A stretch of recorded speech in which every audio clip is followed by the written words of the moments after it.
Life after a narcissist is very hard to overcome and it's very traumatizing. You have PTSD behind that because all the smear campaigns that was put out there about you, all the lies that was ever told behind your back, everybody who ever treated you different from the individual who was smearing your name, lying on you, manipulating you, gaslighting you, rage baiting you, and then playing victim in public, but being a monster behind closed doors does something very traumatizing to you.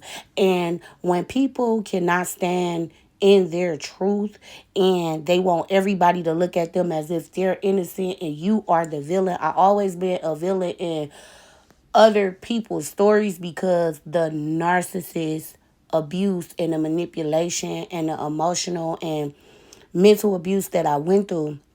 And one of my ways of coping through narcissistic abuse is just staying to myself and not closing out the world, but being in solitude and understanding who I am.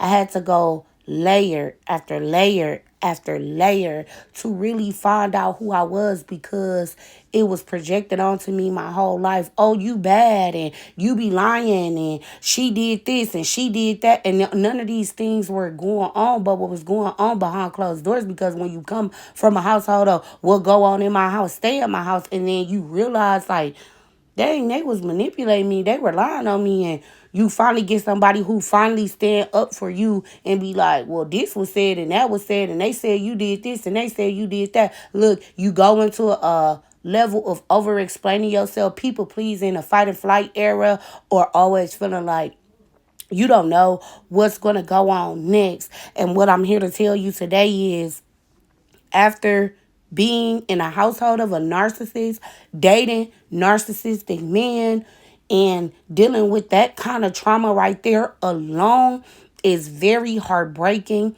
Take your time. Disrespect has no expiration date on it. Everything is a process. And just make sure you get out in nature. Make sure you take the time to love on yourself. Make sure you take the time to pour into yourself. Make sure you take the time to just really get in your Bible and get in your word and allow God to vindicate you and show you who you really is, because your brain is rewired at this point. It's a different kind of formula that you have to unlearn, the kind of love that was projected onto you, and relearn what real love really is. And remember that Jasmine love you and God love you as well. And Hello with Jasmine podcast is dropping very soon. Please click the link in my bio and understand that you are not alone and we in this together. See y'all later. Love y'all. Have a blessed day.